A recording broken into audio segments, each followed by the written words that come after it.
Hello everybody, it's ShadowSlayerX, and today I'd like to announce, it's not really a big thing, but I'm announcing my Dungeons & Dragons project. Now, I know this will probably sound to you like I'm going to gather a bunch of people and we're going to do something on stream, or make YouTube videos, but actually this is more of like a workshop session where I want the community or even if it just ends up being me, because not a lot of subscribers and stuff, but if it interests people, then I would totally appreciate the help for the Dungeons & Dragons project. So what is this Dungeons & Dragons project? So this Dungeons & Dragons project is something I want to create for my work. Now, you'll understand, or you'll probably be asking, well, what do you mean for your work? So what I do is I work at a youth emergency boys shelter. So it's just for males between the ages of 16. I think the highest I go is up to 19 or 20. Most of these guys have had something in their life to have them not be living at home with their parents.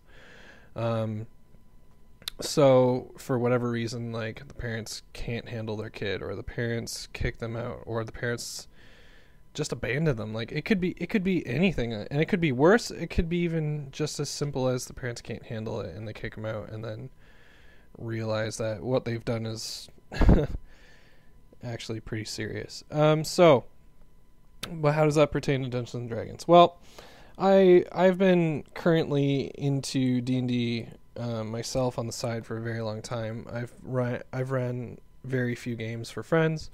I say very few games, but some of those games have gone on for very long. But so I'm not super experienced as a GM DM, but I like to think I do okay. So this project is something I want to create for the guys. I've got, let's see, 1, 2, 3, 4, 5. I have at least 5, because the house I work at can house 8. I know I have at least 5 on board. 2 might drop out, but who knows. So what I want to do here is do a bunch of just workshop sessions where we brainstorm some stuff. So I think we'll do them in the order I have them listed in the bullets here. So like the next time I do it, I'll talk about races, and I'll do it'll be like races part 1, because I'll explain what I'm looking for, or my main idea. If you have ideas that you think sound better, please let me know. That's what the whole thing's about. So we can come together and have some end product. So I don't know, like we might have like a races part 1, races part 2, races, it sounds like racist, races part 3, races final, and then it'll be pretty much set in stone at that point. So if you don't know anything about the Dungeons & Dragons universe, I think you can go, like, I know there's a Reddit, like Reddit/D&D or Reddit/D&D next, and I know they have like a resources page, and you can get like the player's handbook kind of for free. And if you look online, you can pretty much get the PDFs of a lot of the stuff for free.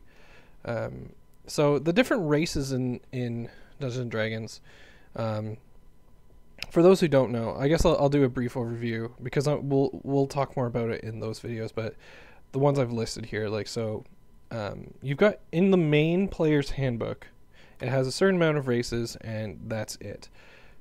Other supplements have come out that have added some more, which I have in this list. So for instance, we have humans, tieflings. So tieflings are like, I want to try to get it right. I think they are like demonic bloodline mixed with humans. So like they have horns and tails, and their skin can be different colors. Tieflings seem really cool to me. Elves, I assume what people know what elves are. Elves are sometimes seen as very tall, thin, high dexterity kind of thing. Like they're great with ranged weapons, but sometimes they're also seen as short but also skinny. Like elves never seem to be fat that I know of. Dwarves are in the same kind of thing. They are usually short and stocky. They almost always have beards. To be unshaven is like not good in their culture, I believe. Now Goliath is from one of the supplements. I think it's Eberron, Unearthed Arcana, Eberron something. You can look it up online. It has more races in there as well, but Goliaths are like these hulking mountain folk, I believe. They're basically the player version of giants. I think their languages are common and giant. So they're really fun for like your melee classes, like barbarian, fighter, paladin, stuff like that. Halflings. Now I have halfling and gnome beside each other for a reason. So halflings and gnomes, they're both extremely tiny folk. I think gnomes are basically just, if I get this right, I think that gnomes are just basically humans that are just like 3 feet tall. So like proportionately they are like human shaped. They're just tiny. And then I think halflings are, or maybe it's halflings. I'll know more when I get to races. So they're both small, but they're different. I think like halflings have their own language that they only speak to with halflings. They don't speak to anyone else with it, I think. And gnomes, I don't know if gnomish exists. Should have done a little more research, but it's not the races episode, so races. Genasi, I think Genasi are like from different elemental planes. So like when you choose a Genasi, you could be fire, water, air, or earth. That also comes from a extra supplement. I think it's also in the Sword Coast Adventures book. Yeah. Warforged, it's also another supplement. Warforged, I think they're basically magical constructs with sentience. So like they're basically your robot your suit of armor that can walk and talk and think on its own. There are more, which will be covered in the actual races episode. Moving on. Gods and goddesses. So this might be boring to look at, but at least you'll get to hear my sweet monotone voice. Gods and goddesses. So I want to create our own pantheons. And if you don't know what a pantheon is, it's like a group of gods. So like the Norse pantheon has Thor, Odin, Loki, Freya. I know more. Tyr. Like Loki, Hel, Hel. What else? And then there's obviously like Greek and Roman and all that stuff. But I want us to create our own. But I don't want it to limit to just like the pantheon. So like we can have the pantheon, but for instance, in Game of Thrones, they have the old gods and the new, and they have the Lord of Light, for instance, who they believe is their one true god, right? So like to worship, I think in Game of Thrones it's the 9, like the warrior, the crone, the stuff like that. So we could have that too. It doesn't mean we have to.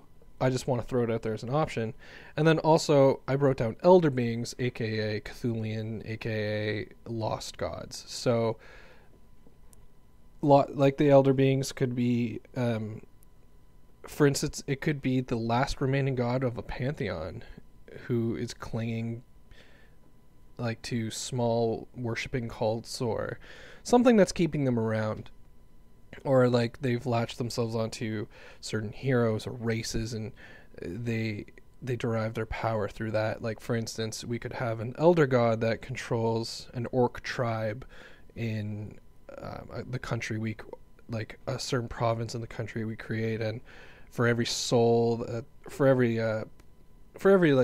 soul they cut down, basically every person they kill, it can just maybe like push like very slowly this god into getting stronger and stronger until it can manifest in our world, something like that. Next bullet, we got locations. So this is pretty simple.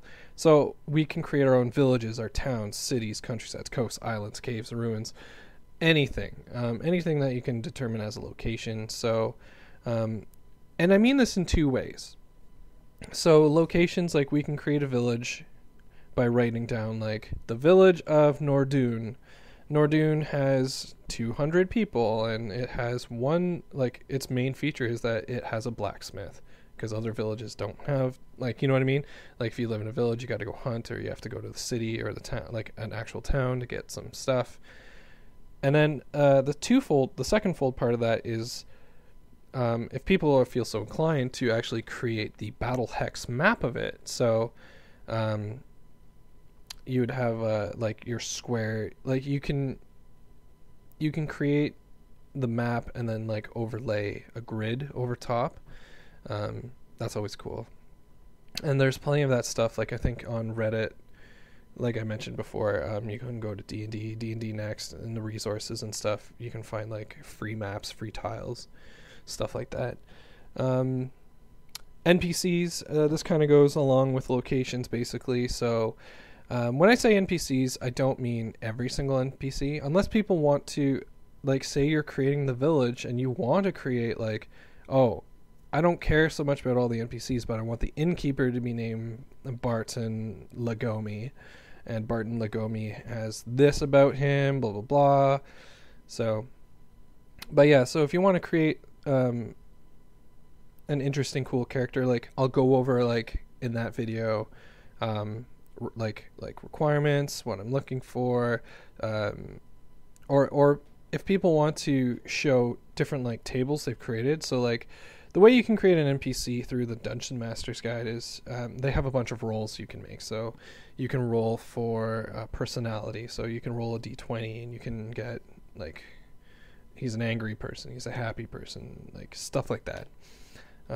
But yeah, so if people want to come up with their own like creation system, that's also cool. The next bullet kind of goes along with NPCs, but it's a little more specialized because it's the villain, like, or the driving force behind why the heroes are doing what they're going to do. So we can have a main villain or a group of villains. So for instance, like you could have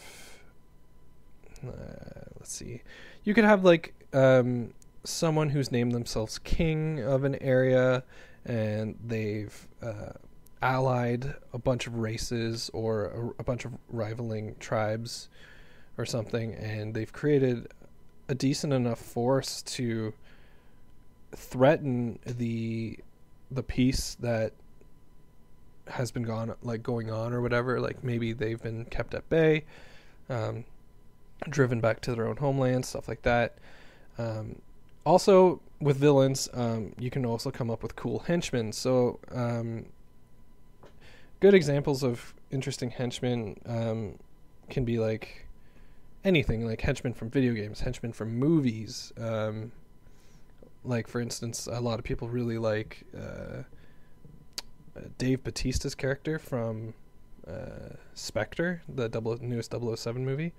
They liked him as, and there have been plenty cool ones in 007 where they're like Odd Job. I mean, like he's one of the most identifiable henchmen in movies. But if we don't want to go with like a main villain, or we can go with a main villain, but he's being driven by like a guiding evil force, aka it could be one of those elder beings we were talking about, or maybe even it's driven by God, and the end game of the project is you like thwart the bad guy, you kill the henchman, you kill the main guy, just to find out that he was just a puppet for something else, which could even push like into Arc 2, you know what I mean? Stuff like that. And then from here on it gets a little easier. So like magic items, not even easier, but I'll explain that. So magic items, like creating our own custom items. I will be using the ones in the book and whatever ones I can find online that I deem fair or balanced. Some people might say the whole purpose of a magic item is that it's not fair or balanced, but I don't want anything to break the game. So we can come up with some cool items, uncommon, rare, very rare, legendary. I would prefer that we come up with a bunch of lower end magic items, because I don't want to want to be giving the characters a lot of magic items. I would like to have a lot to choose from, if that makes sense. So, yeah. Coming up next, encounters. So this is exactly as it sounds. Helping create scenarios for certain locations, random fights, aka on failed perception checks, boss battles, custom monster creation, or my personal favorite, skinning monsters as other creatures and or people. So like if you want to have like some demonic elder being come through the world, but it has to have a host body, skinning something as something else is incredibly easy, because you can pick a chimera, for instance, off the monster manual list for 5th edition, and you can just say it looks like a human, right, or something, and maybe like its left hand glows a color and its right hand glows a color. So when you're attacking with the 3 different heads, you can attribute them to like the face, left hand, right hand, stuff like that. Or if a creature has like tentacles to attack, you can say like it shoots out tentacles, or from the earth like vines come out to do the same thing that it would do. So it's really cool for skinning things. The characters would be level 1, so that's why skinning might be a little more interesting. So we can I like to skin commoners as different things. So I like to say goblin commoner, for instance. It's really simple because if you throw like 12 goblins at 5 level 1s, I'm pretty sure the level 1s will get demolished. I'm not 100% sure on that, but goblins hit pretty hard, and their armor class I think is like 15, which is pretty good. So yeah. And yeah, so by the time I think we get to encounters, I'll know how many people I have in the game. So it'll be very easy for me to let everyone know, like, okay, we have 3 level 1s. There's a great resource online called Kobold Fight Club, I think, and you can like, it's not 100% perfect, but it's a really interesting tool and very helpful for building encounters. So go check that out if you don't know about it. And then this one I'm still iffy about even doing is classes, creating custom classes.